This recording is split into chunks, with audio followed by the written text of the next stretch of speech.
And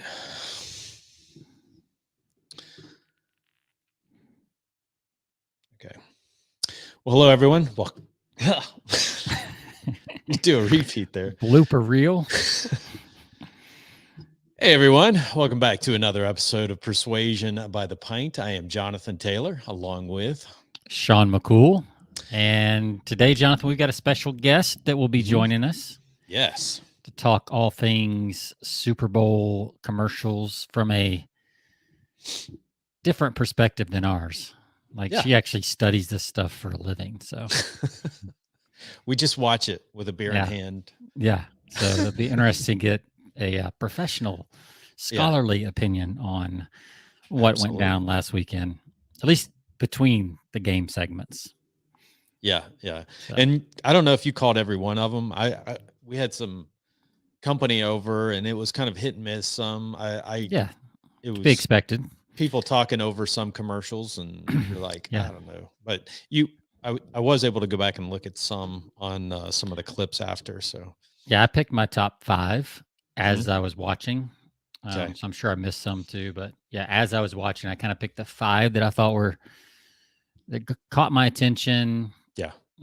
Kept me interested, and I actually can kind of remember what they were talking about. So we'll go through those 5.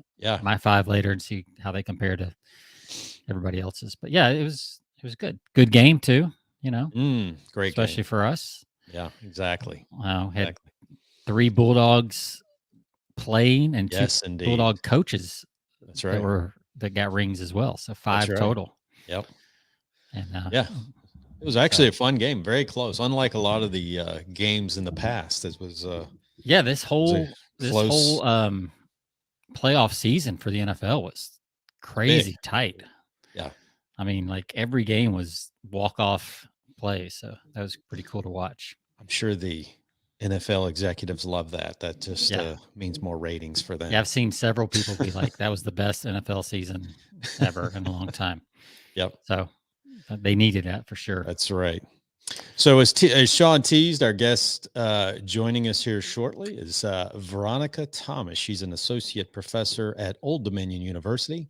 Her expertise is in the area of consumer psychology, and her research focuses on the social influence in the context of consumer brand relationships and advertising. She's an associate editor for the International Journal of Advertising and sits on the editorial review board for the Journal of Advertising and Psychology and Marketing. So again, we're going to be discussing some takeaway lessons, marketing from a marketing and advertising standpoint from the commercials for this year's Super Bowl. A little different from last year. Last year was kind of cringy.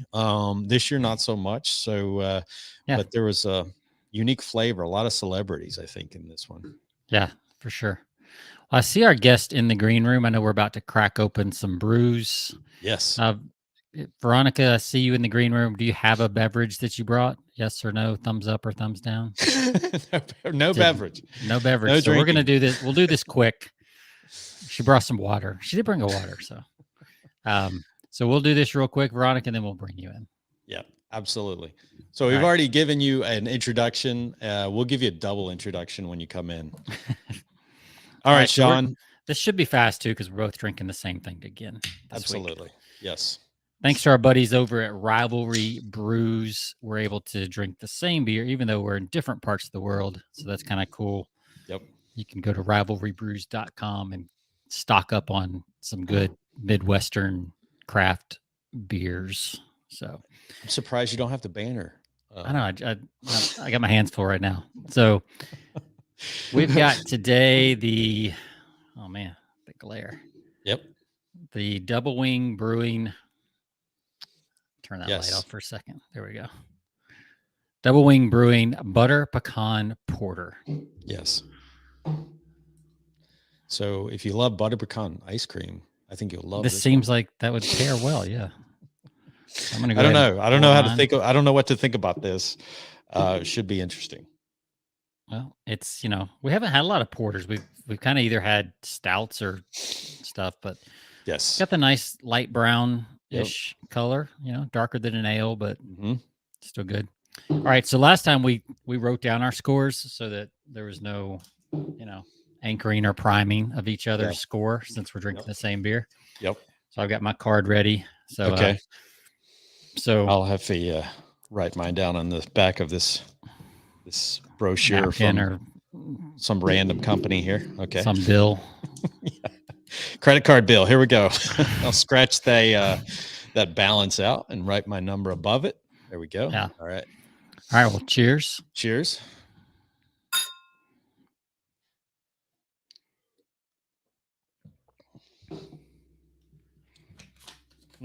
Okay. All right. Oops. Got it. I'm changing my score as I. So I do have one scribble, but I'll keep my card. A clean piece of paper. This is too busy for me. You can just tell me because now I've got mine written, so you can go first. All right, I'm gonna go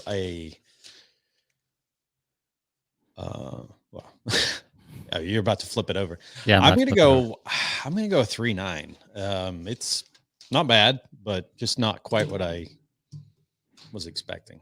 Okay. So I'm gonna go not as sweet. It's a little. Yeah. I don't like the aftertaste as much. Yeah, that's what got me. Yeah.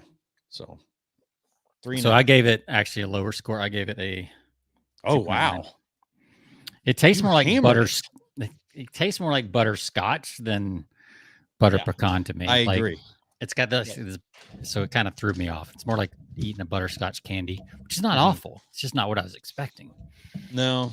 Yeah, and I'm not a big fan of butterscotch candy. I'm not really a big fan of butter pecan, maybe on certain occasions, but it's just a little too sweet for me. Yeah, but not this. This is not sweet. No, it's not sweet. It is. Yeah, it's just a weird flavor, I think. So, all right, Veronica has suffered enough in the green room. I think we can bring her on with we can have her rate her water. Huge round of applause for our special guest, Veronica. All right. Hi, gentlemen. Thanks for having me. Yeah. You look like you're still in the office today. I see a desk. I see a bookcase with no books. Are there any books on that bookcase? I thought to myself, I should probably spruce up the background. And then I didn't. And now you're commenting on it. So that's not awkward at all. Yeah. Well, at least your gut was right. But you know what? When you have a PhD, you can just say, you know what? I've got a doctorate, so who cares what? Yeah. All the books are up here. All that knowledge. Exactly. Well, you probably have access to a full-blown library, right, on campus, or I have a really great library that I have access to, but in reality, most of my things are all online at this point, right? Yeah. Like a lot of the academic articles I'm reading. So I would say that at home, I actually do have books on bookshelves. I feel like now I need to justify or validate myself in some way, shape, or form. Yeah, not very scholarly to have an empty bookshelf, but it could be an e-reader. Hopefully it's just not like a metaphor for what's in my brain. Yeah. Emptiness. Hopefully not. Yes. Now, does a research person like yourself, do you have a file cabinet with old, torn out articles? And you probably don't do that. We're dating ourselves there, Sean, by. No. So I've moved now since I got my PhD. I think I've moved 4 times. And every time I'm able to let a little more go. Yeah. And so prior to where I live now, my last place of residency was DC. And so we had downsized considerably when I moved to DC. So a lot of things at that point, I just said, I haven't looked at this in 10 years, and filled up the recycling bin. So yeah, it's amazing what, $500 to $1,000 a square foot will force you to do. Right. Yes. When you're moving into those expensive cities. Absolutely. Yeah. So, all right. Well, so we want I want to ask her questions because. Oh yeah. A question real quick. So where in DC did you live? Like in DC for school? I did. I lived in Capitol Hill. Okay. Wow. I was in the old guard up there when I was in the military. So. Okay. Then we moved out to Reston. We were down. I was on base down at Fort Myer. Okay. Yeah. So. We love DC. It's a great town, but I haven't been back there in years. Can't afford to go back. Yeah, it's lovely but expensive. It's great to visit because there's a lot of free stuff to do. Yeah, it's just living there is not Should one be. of the free It things. should be a lot of free stuff to do. Exactly. So, all right, John. All Sorry, right. I interrupted you. No, I was just going to give we gave an introduction. I want to mention you have your research papers appear in the Journal of Consumer Psychology, Journal of Advertising. I failed to mention this earlier. Journal of Public Policy and Marketing. You get some news media coverage from outlets like MarketWatch, Forbes, Cosmopolitan, and your website is veronicathomas.com. Is that right? Veronica L. Thomas, which is actually, that's the important part, that L. I mean, I think it's the important part. I don't know what happens if you go to veronicathomas.com, to be honest. So try that. It could be fun. Well, we'll make sure we have the L in there when we post on the show page. All right. So, well, let's talk some Super Bowl ads. We're a week removed, so they're starting to be in regular rotation. I've seen, that they spend all that money on the ads and then they go into regular rotation. But I've got my top 5, so I'm curious to see kind of how everybody else here, their top 5 or their favorites shake out. And of course, we'll have to talk about the one that's getting the most buzz, which I think is Coinbase. Yes, by far getting the most buzz. That was one of my I had 2 favorites, and that was one of my favorites. So the other one was a nostalgia thing. So we'll talk about that. So yeah, Veronica, let's let you kind of open up with what did you notice as a professional and academic, and like what did you notice from your side of the desk, and then we'll be the dumb consumer on our side. I highly doubt that either of you are the dumb consumer, or that consumers are dumb in general to all our consumers out there. Good save. So I really noted 2 things. One was the nostalgia aspect, and I think that hit hard for me because I was the age group. I mean, and there were so many, obviously, the overarching, halftime show set that up to start with, and it just tied in so well. But there were a lot of little subtle things that I thought were really important. There were the big nods, like bringing back the E-Trade babies, or there was Austin Powers, was one of the movies that was referenced, Sopranos. But the subtlety of pairing up actors who had previously been in shows together that were really relevant for me hit home. So Planters had Ken Jeong and Joel McHale from Community, and I'm a huge Community fan. So seeing that, they didn't even have to reference Community, but having the actors together.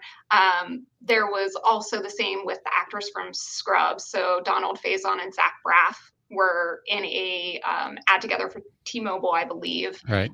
And then, the Coinbase one, everyone was saying, oh, it's like Pong, and I thought The Office immediately. My mind, there's an episode of The Office where they're waiting for it to like perfectly hit the corner, and I just thought of that. So I think there was just a lot of, like I said, some subtle nods to nostalgia.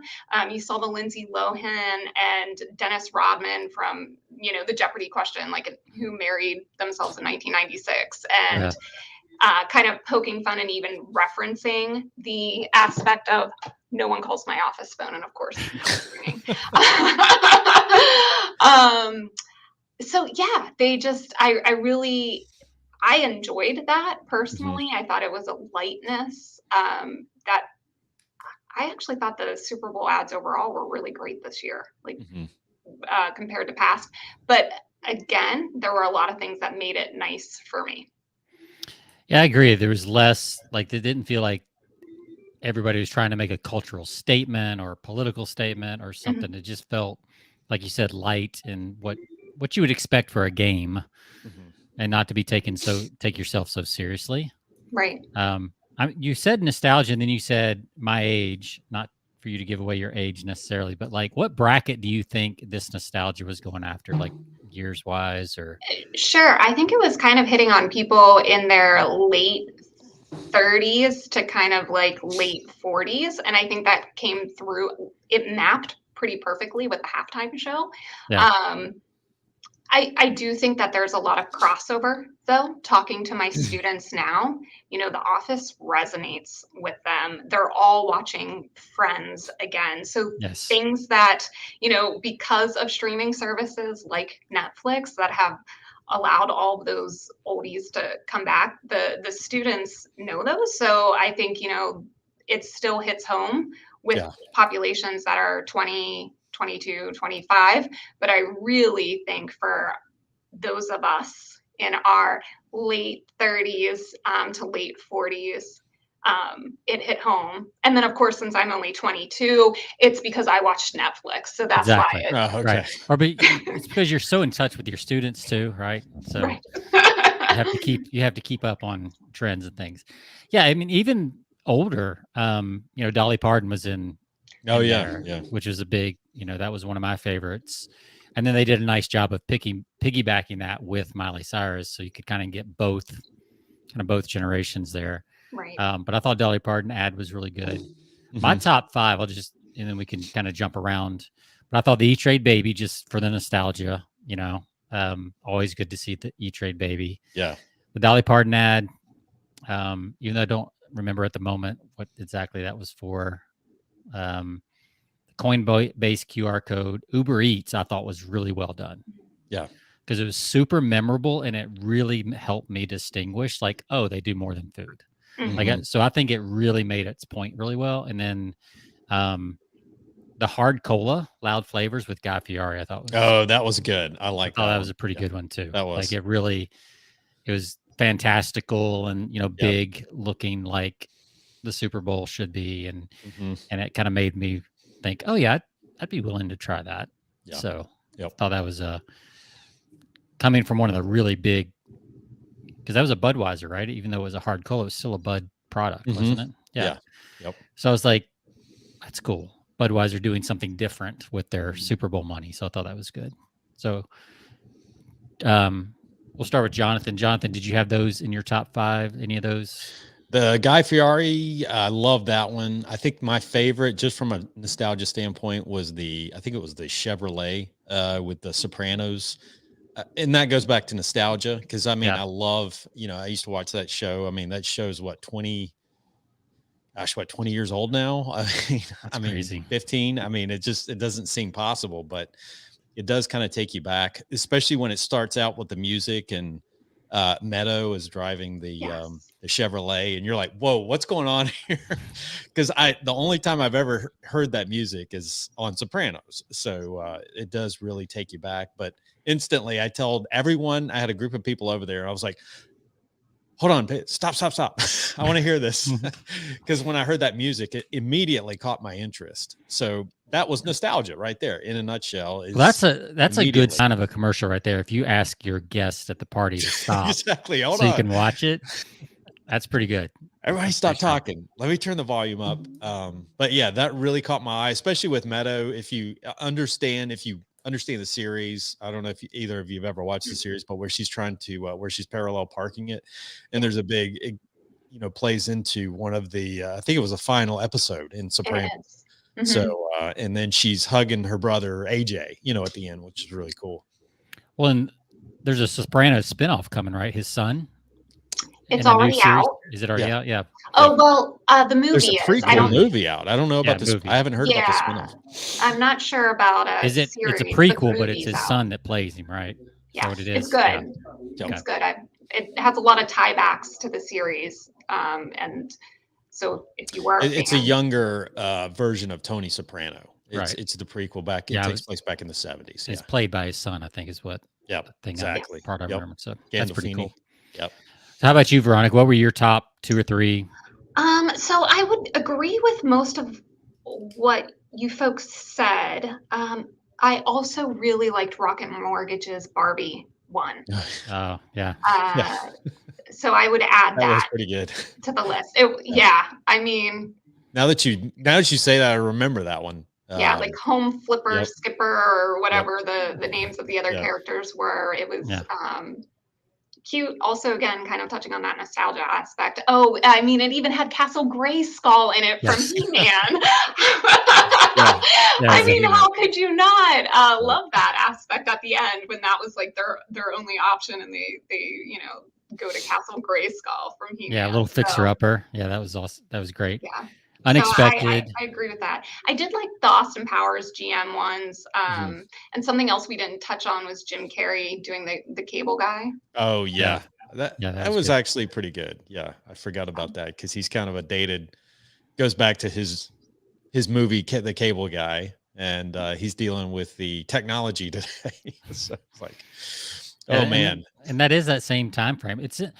So maybe, Veronica, like, how does that happen that is there a theme put out by NBC that says, hey, we want to try to hit this theme? Here's this, or they just show the Super Bowl, what's going to happen, like the halftime show, people tie into that. Like, any insights on what kind of happens behind the scenes to create this overarching theme?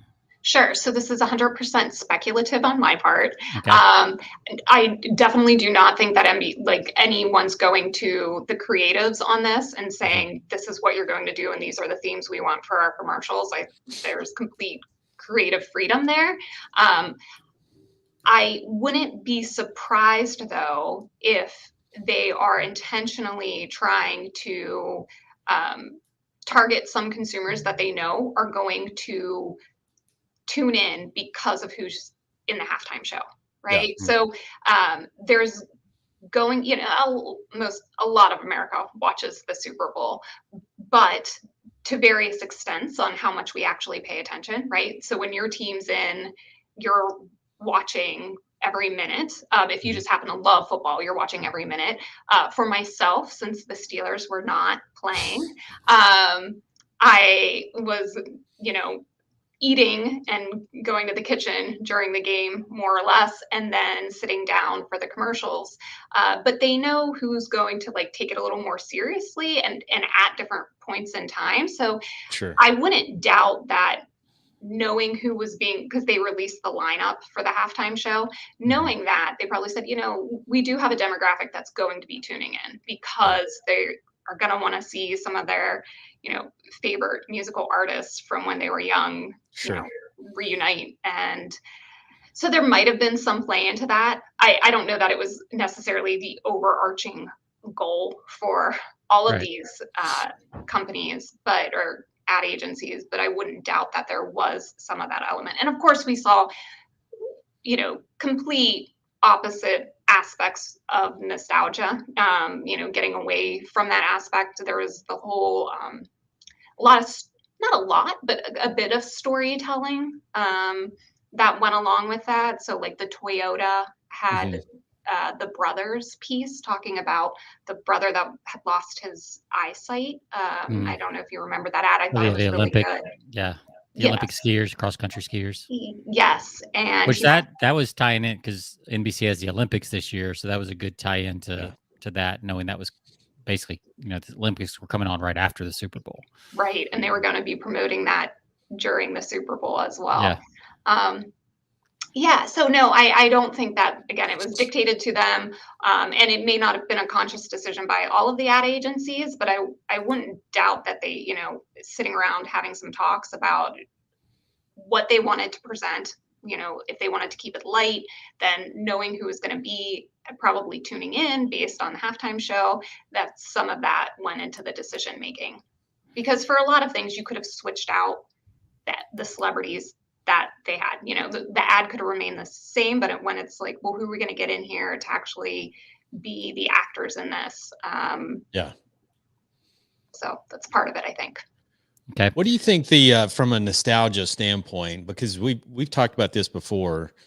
I mean, why is that so powerful from a consumer behavior standpoint, or from a consumer? I mean, why do they? Is it just that it takes us back to maybe our earlier days, or is there more to it than just taking us back to a time where I think time sweetens memories, and we always think that, oh man, the good old days back then, things weren't as complicated. And so I don't know if that plays into our love of nostalgia, I'm sure that has a lot to do with it, but just the fact that it is powerful. We see it in movies. You know, Sean and I talked about some of the we're kind of the Marvel geeks, where we talked about the latest Spider-Man movie that came out, and, you know, bringing back some of the old characters from some of the previous, you know, Spider-Man franchises, and that aspect of it created a lot of excitement. I mean, you know, we go to the theaters, people are just screaming, you know, when some of these guys popped up, you know, on the screen. You know, it's like, you know, but that takes them back to earlier days, you know, when they said, wow, this guy was much better. And yeah. So what's going on, Veronica, like scientifically, what's going on? Why do we like the nostalgia so much? Sure. So, well, one of the reasons marketers are doing it, like to the Spider-Man example, is they're cashing in on that goodwill that they've built, right? Yeah. So you have all these positive memories, and they're cashing in on those memories, and they're going to pull them out and say, hey, remember how much you loved this. And then importantly, nostalgia has a really like large affective component. It's this emotional reaction. And we know that when people have positive emotions, which, just like you said, we kind of remember things a little bit happier and than maybe they were. And when we have these positive feelings, and we tend to like things more, we associate those positive feelings with what we're viewing, right? So anytime that we can elicit a positive affective reaction, we're going to ascribe that now, not just to the ad, but now to the brand as too, right? So it's not just like, oh, this is great, I love Austin Powers, seeing Dr. Evil again, this is, you know, bringing me back. It's also now like, oh, look at what GM's doing. And whether you realize it or not, you're making that connection. You're building a positive connection to the brand. So that's what is going on there. And in a really smart way. And because it's affective as opposed to more cognitive, we're not going to kind of counter argue as much, like kind of, you know, think negative thoughts or think about the opposite point of view. Rather, we're going to be focusing on our emotions. Yeah. Well, I mean, you're getting that little dopamine hit, so it's hard to have a negative emotion if you're getting that, you know, dopamine hit of good feelings, good memories, all that kind of stuff. Yeah. That's interesting about the goodwill and cashing in on it. And I know a lot of our listeners are like direct response people, you know, copywriters, you know, small entrepreneurs. So they're kind of big into the direct response world. And I always try to take the other side and like, big brand is not terrible. Like, you know, they do a lot of things really well. And there's a reason they're multi-billion-dollar companies, because branding works. Yeah. And it just reminds me when you said goodwill, like I think most of the big companies have a line item on their financials called goodwill that has an actual value to it. And you know, so cashing in on that is absolutely correct. Like there's a real value to the goodwill. You know, Coke has, I think, got one of the biggest goodwill line items of anybody out there. So right, when you buy a company, if you were to buy a company, you know, you're not paying for just the physical assets and, you know, everything tangible. The cost would be much lower. When that transaction occurs, you're paying for all the credibility and everything that is regarding that image of the brand, which is intangible. Sure. But at the same time has a very high price tag associated with it, as you said. Yeah, absolutely. I mean, friend of mine they're going around and buying up some of these nostalgic type brands that went out of business when the whole retail world shift. Pier 1, all these brands are getting kind of swallowed up into one holding company. And what they're finding is when they kind of rebrand them and take them online and make them into more of a drop shipping company, no retail outlets, their ad costs are super cheap because all that goodwill of the brand, like a Pier 1, has so much value still. Even though the company went bankrupt, it still has so much value that they can run ads and people buy, even though you're almost not buying Pier 1, you're just buying the name. So it's interesting to see that. Let's talk about what did not work on Super Bowl ads. What was a flop? I mean, I don't even, it's funny because I've kind of pushed those out of my mind. I don't even remember. I couldn't even describe like the worst ads. I either tuned them out or just forgotten about them. But yeah, you guys have a worst? The ones that I don't remember, like you said. Yeah. That's interesting just in and of itself. I thought the Amazon, what is it, the Alexa, where they're reading your mind. I mean, at first that was kind of, I thought, well, that's pretty cool. And then it got kind of Creepy. weird. So yeah. Hit a little too close to home. That's right. That's right. Yeah. My worst, actually, I think kind of aligns with that. It was the Meta Yeah. ad. Oh yeah.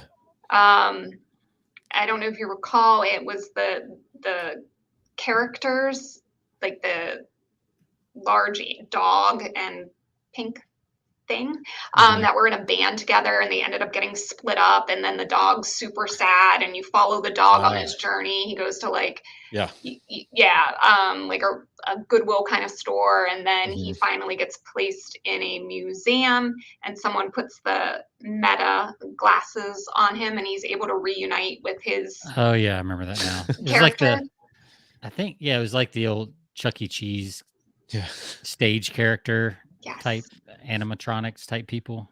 Yes. Yeah. I did not enjoy that one. I think they were trying to tell a story, and they did, and the story they told was really depressing.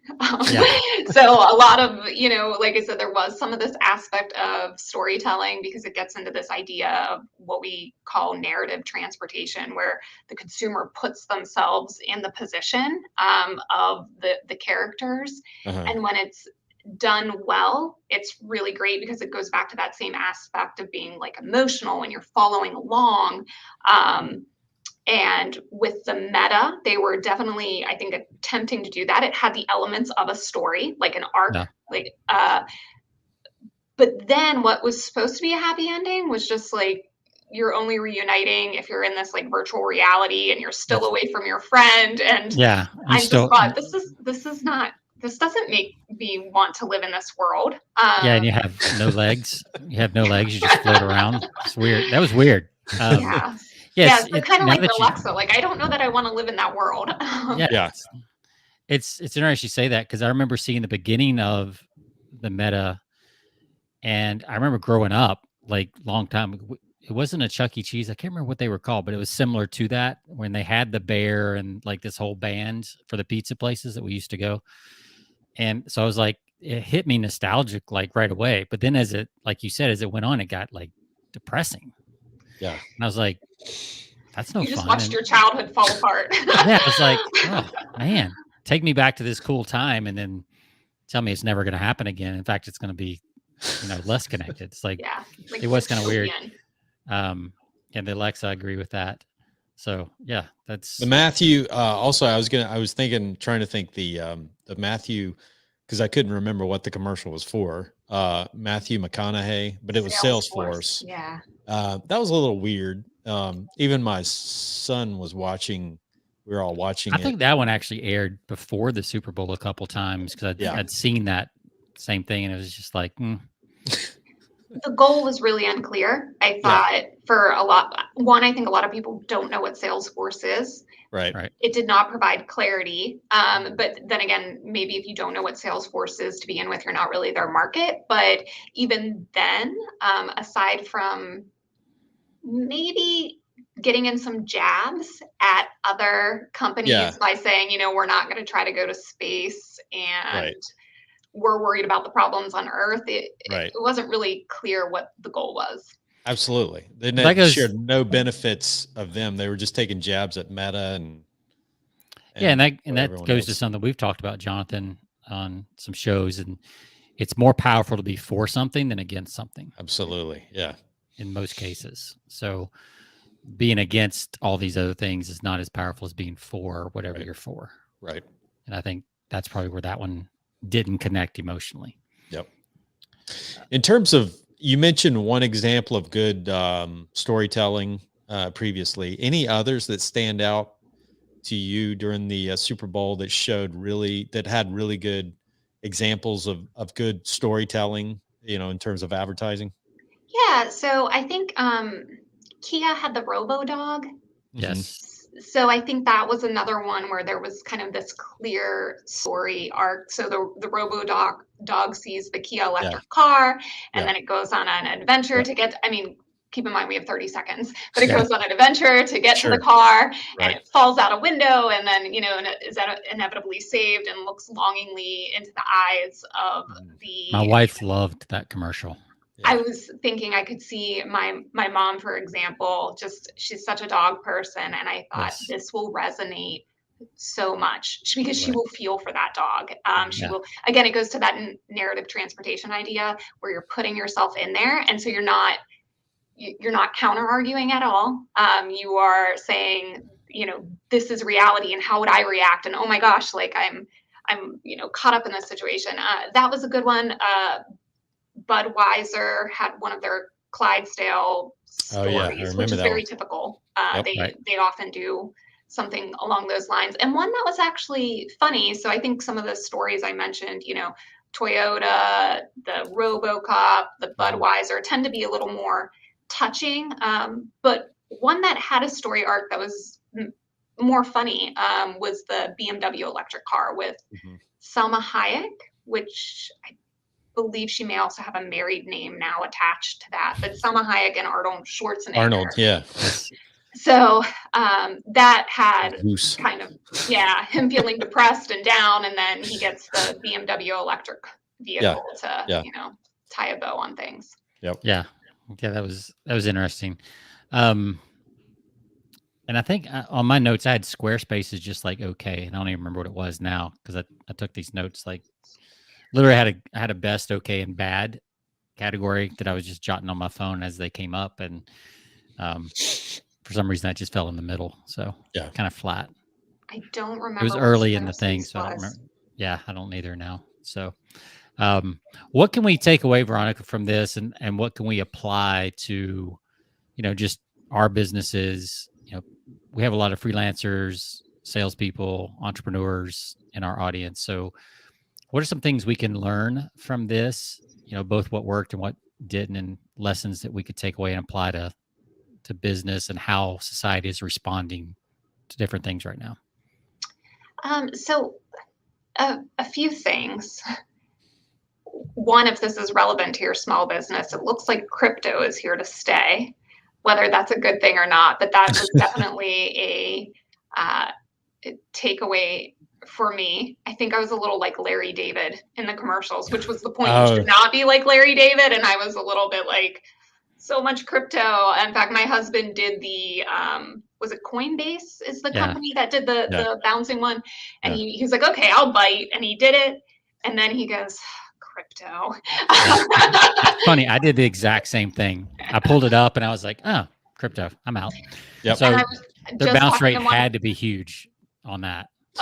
It crashed their site. I'm sure you read that. My one colleague has told me that now on social media they are retargeting her with their ads. So now she's seeing all the Coinbase ads. That is a takeaway for small businesses. You know, if you can get them in that way, and then, like I said, they're retargeting her, knowing that she did the QR code.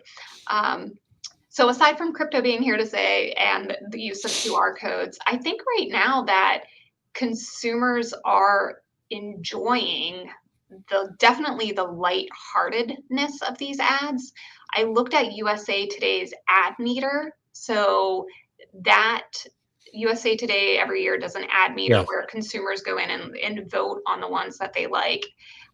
The Rocket Mortgage one with Barbie was the last time I looked. Because I think it's fluid, was highest. And I think that probably resonated for a lot of reasons, but maybe too because of what we're currently facing in the economy and the reality of home prices in a lot of different places. The Amazon Alexa one actually came in second as well. And so I think the celebrities are really popular. And now for someone who's a small business and says, I can't afford a celebrity endorser, influencers we're finding to be just as effective. And this year there was that I noticed at least 2 influencers, social media influencers. They were in the ad for a shopping app with the woman who was it Rakuten? Yes. Yeah. Yes. And then in the years past, there were also some social media influencers as well. Interestingly, in years past, there were more social media influencers and that were aligned with a younger audience than. Sure. Yeah.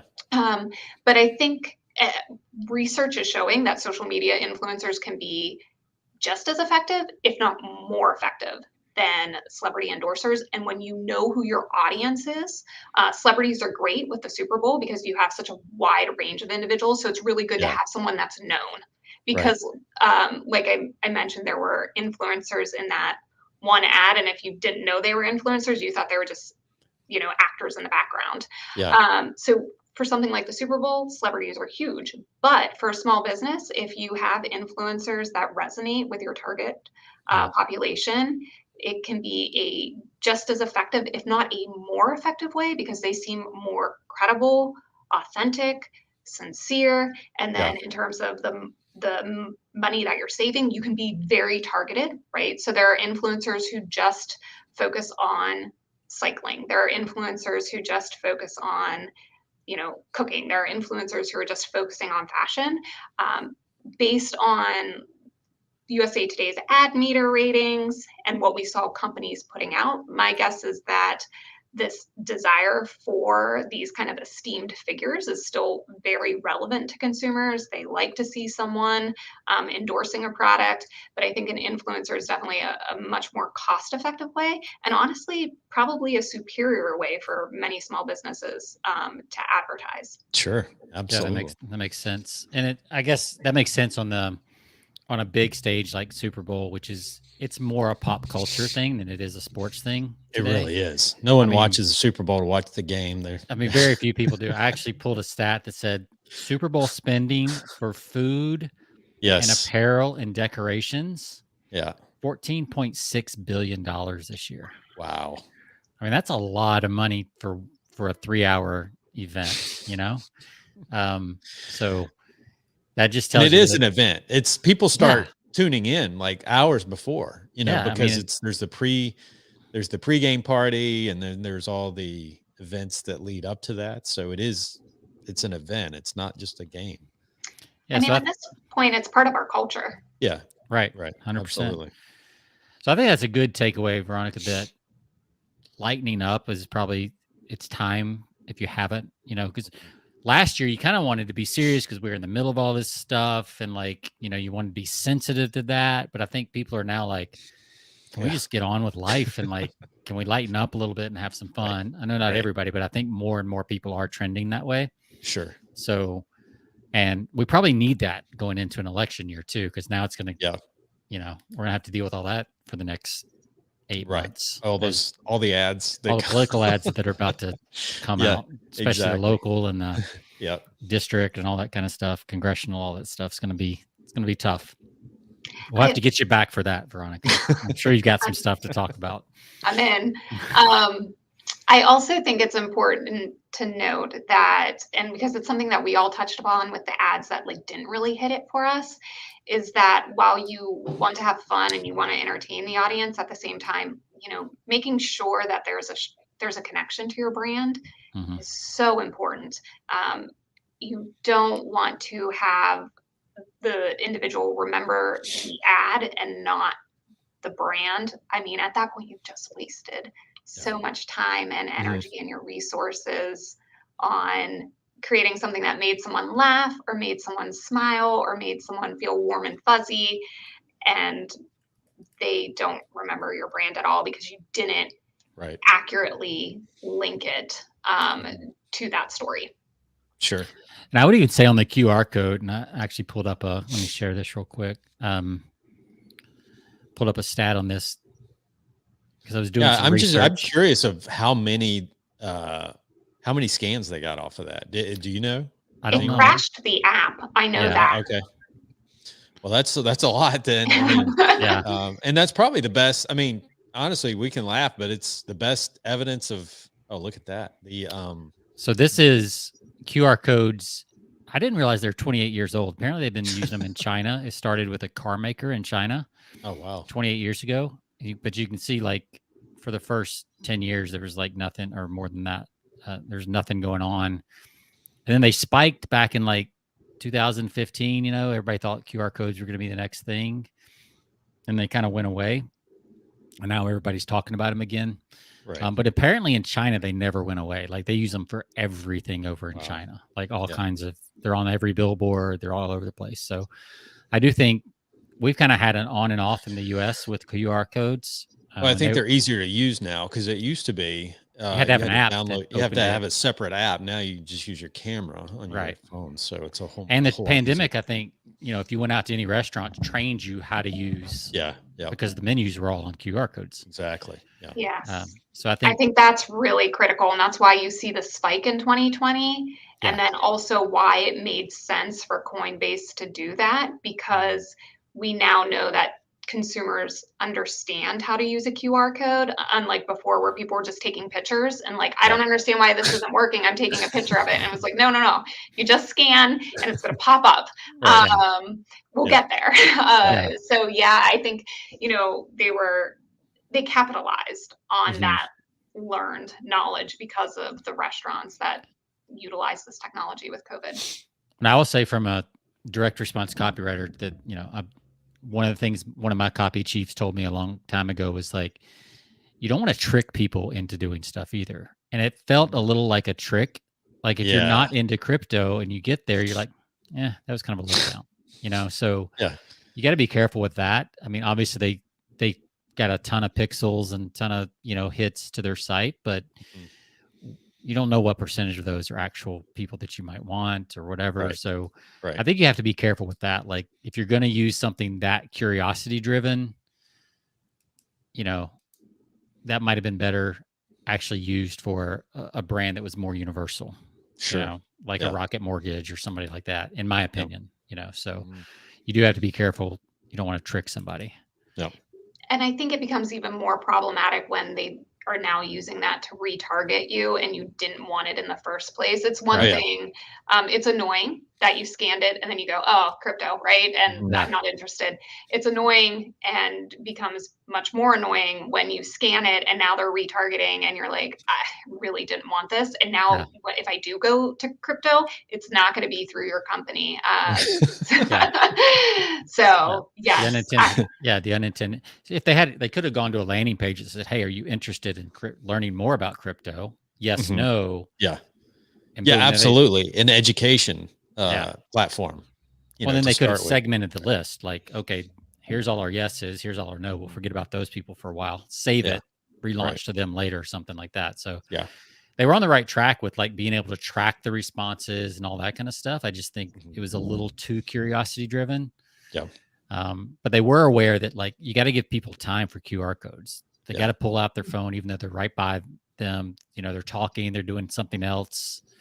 You need 10 seconds just for people to notice the screen is not doing anything. Like it's just bouncing.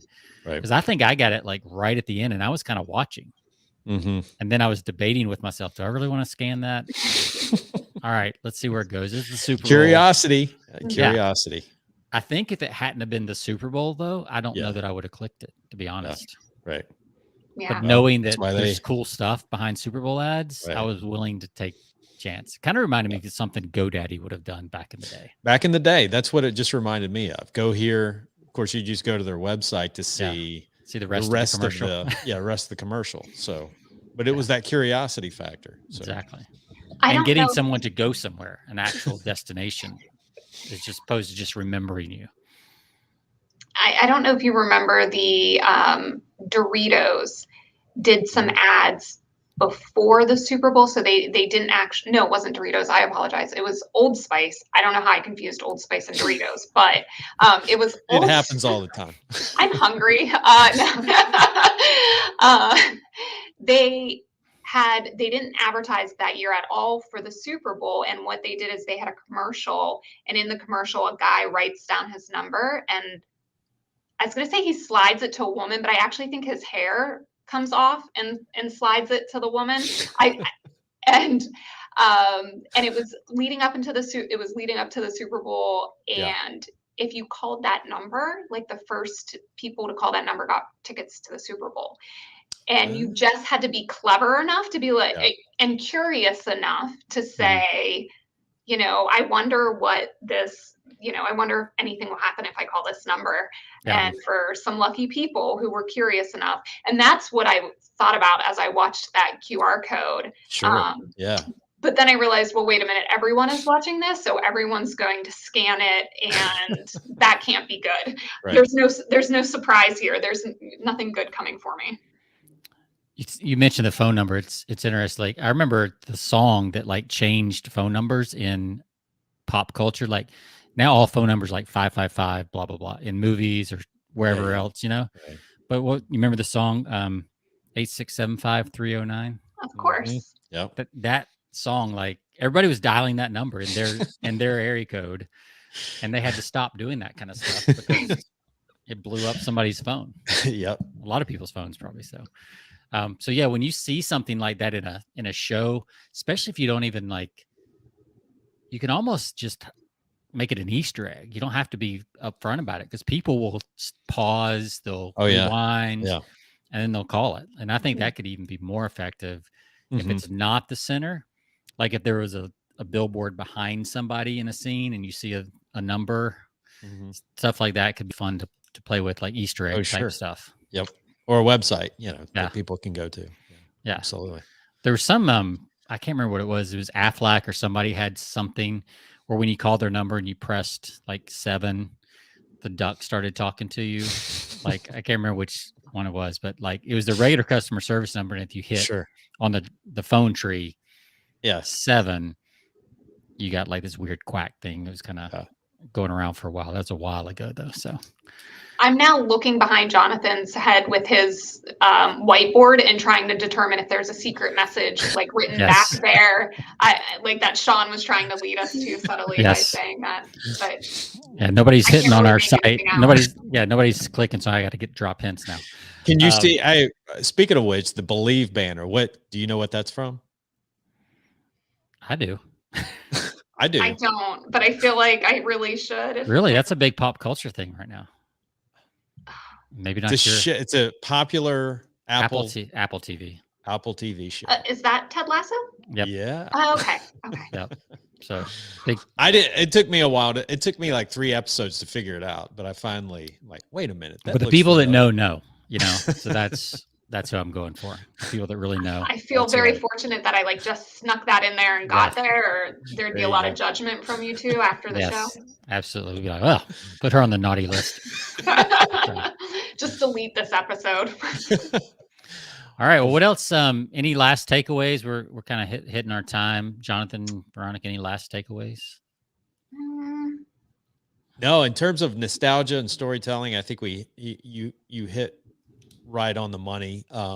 I think nostalgia is really powerful for me. And from, as you mentioned, Sean, from a direct response standpoint, I think Coinbase could have done a better job, but I think they had the right idea.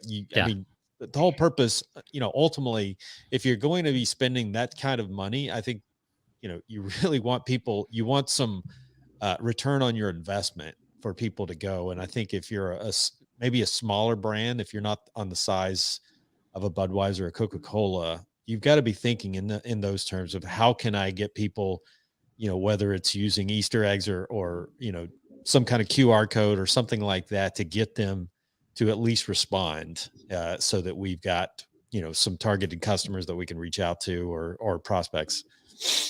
Veronica, you had a aha. Yes. I want to mention that there were, I believe, 4 companies that advertised for crypto, and we have only talked about one. And I think, good point. As you know, right, from a good or bad standpoint. Yeah, exactly. We just talked a lot about them. I couldn't tell you the name of another crypto company, but I could tell you Coinbase. So that says something. Sure. And at the end of the day, they'll ultimately determine if their investment was worth it based on the number of individuals that, elect to use their company. So absolutely. It was a big expenditure, but they are definitely getting a lot of press and talk time over it. Right. So it could have been a risk worth taking. And it sounds like even for consumers who maybe were a little bit annoyed, like, oh, this is crypto. They weren't planning on doing crypto anyways. Like, they weren't Right. planning on buying crypto. right. So it's fine if you feel annoyed because you weren't going to do it anyways. Yeah. And for the people who maybe were on the edge, they saw, hey, here's crypto. And I think there was a promotion tacked to that. Like, There was, yeah. So yeah, they're like, this is great, right? I'm so glad I did this. And now I'm going with Coinbase because I wanted to start, getting into crypto. Absolutely. Yeah, and they had a timer on the countdown page. They made it urgent to get the coupon, the $15 credit or whatever it was. So that that was scarcity, was smart. urgency. Yeah. That was smart. There. Love the appeal to scarcity, and then the FOMO aspect, and yeah. And it'll be interesting if this, because there's been a couple attempts in the past at like interactive commercials. So I wonder if this next year, like interactive becomes kind of the standard moving forward. It'll be interesting if this is that turning point, or if it'll still take something else. Right. If we'll have to get deeper into the metaverse or whatever for it to really be interactive commercials and things like that. But I know they've tried it before, but this one seemed the easiest to interact with of any over the past 5 or 10 years. So it'll be interesting if that's a turning point or not. Yeah, I think in the past, it really fizzled out where it would be like, to get the end of the story, go to our website. And apparently people weren't going to the website because we don't really see those type of commercials anymore. Right. Yeah. But now that you can just, like you said, the camera loads and... Or people are lazy. They don't want to type in a web address anymore. I mean, come on. And 5-10 years ago, not everybody had their phone next to them while they're watching TV. Yeah. Now everybody does. Oh, sure. Yeah. Tablets, phones, like, it's almost becoming part of the TV watching experience. Like you're watching something, you're like, now how old is Denzel now? Google it real quick. Oh my God, he's 70 years old or whatever. It's like that kind of stuff is just happens all the time now. Sure. Where it's an auxiliary device for whatever you're watching. Yeah. Which says a lot about us as a society. Yeah. There's some interesting research out there that essentially says that our phone is the equivalent of an adult pacifier, and that for a lot of people without it, we become, there's really good research that shows the anxiety that not having your phone induces, even if you're in a completely unstressful situation, just knowing your phone's in another room can, people's heart rates go up and they like physically start to sweat and become anxious. And wow. Yeah. That is crazy. It is, but I think it's true for me. So yeah. I'd wonder how that varies with age and sex and age as far as I'd intentionally try to put mine in another room from time to time. I don't take it into restaurants with me, although I've had to start doing that during the QR menus. So I'm glad to see paper menus coming back in some places. Absolutely. So plus my eyes are getting old. I'm getting old. So, it's hard to like zoom and move over and all that stuff. So, all right. Well, Veronica, this has been fun. How can people learn more about you? Where do you want them to go? I think this is the... Oh yeah. You put my website. That's lovely. And you can look me up at Old Dominion University as well. I have a faculty page for ODU. That's where I'm a professor. And if you ever decide to come here, you can stop and say hello. All right. Good to know. So, and it's for those listening only, it's Veronica L. Thomas.com. And it's spelled pretty much how you would expect to spell that. VeronicaLThomas.com. Yes. All right. All right. Jonathan, I'll let you close us out. Veronica, it's been a pleasure. Thank you so much. Look forward to getting this out. I'll be sending you a link once we have it published, and hope you have a great weekend. Thank you. I'm going to go home and enjoy not a pint, but maybe a glass of wine. There you go. Bingo. All right. I'm glad that was one of my questions I forgot to ask. When you are away from the office, what is your beverage go-to of choice? So it is a wine. What is it? A red wine, Merlot, Cabernet? So typically, this is going to make me sound really, okay. I'll just put it out there. In the winter, I like a red, typically a South American red. wine, so something from South America, which tends to be Malbec. I don't tend to like California Pinots, which makes me very unpopular with a lot of individuals. In the summer, I enjoy a good white wine, typically from Portugal or Spain. Very specific. I like it. I know what I like. And then I do like cider. So I'm not overly a beer person. I do like cider. My husband's favorite brewing company is actually Maine Brewing Company. I don't know if you've had their beers yet. No. So I think they're near Portland, Maine, and he's a big fan of their beer. But I'm more of a cider person. Good stuff. By the way, I love Malbec. I love Yay. Yeah. So, well, listen, have a great weekend. Thank you so much for the time today, and look forward to following up with you. Yeah, this was great. Thanks so much, gentlemen. You have a lovely weekend. All right, you too. Take care. Bye-bye. That was fun. Good. Yeah. Good stuff. Yeah, a lot of good takeaways there on Super Bowl. I keep coming back to. I keep thinking in terms of just the. As we get older, Sean, not dating ourselves. More and more stuff becomes nostalgic. It's funny how that works. Yeah, it really does. Those things that take us back. It's so important. So, take away, if you include anything like that from a advertising, copywriting perspective, I think you're doing well if you can incorporate that. Take people back to their I guess their glory years, right? The better times, or at least what they think it's like the 50s are so nostalgic, but then there's also like everybody was scared of the atomic war. That's right. The 70s were disco, but it was also gas lines and other stuff. Like, it's funny how we compartmentalize those things. So and you can play into that. You can play into both sides of that whenever the situation's right. Yeah, it's funny that people, when they go back to the period of the 70s, and I read about the 70s. I mean, you and I were tiny youngsters during the 70s, but people talk about the good old 70s, and I think about I read about the 70s of double-digit inflation, interest rates that were double-digit interest rates. People paying 14%. Like, what are you talking about? Yep. But to each their own, right? I mean, so but it's so crazy. Music, we'll be listening to music, and how often do you come across or listen to something that you heard back in you come across something from Chicago or some of those bands back from the 80s.